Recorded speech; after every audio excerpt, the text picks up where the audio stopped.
Hello again. In this section, we will talk about detailed drawing. Before we start detailing the symbol structure, let's talk about some points. In this structure, there are some parts that will be cut using plasma cutting, for example, like this plate, this gusset, and these plates,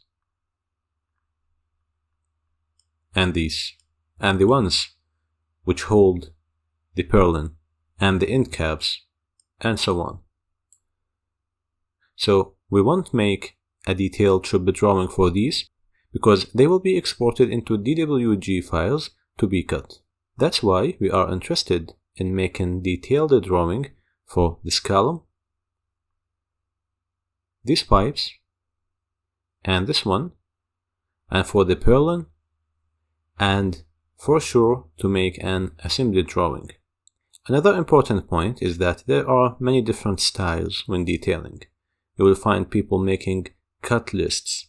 Making a cut list is perfect, and it's the right way to do this. But in our case, this structure is relatively simple. That's why we will just assign names to each plate, and we will use these names in the assembly drawings.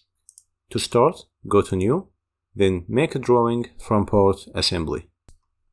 Here you need to select the sheet you want to use. There are many different standards you can choose from. For my work, I created my own template, which is my book. I use this for simple things, like the one we will see now.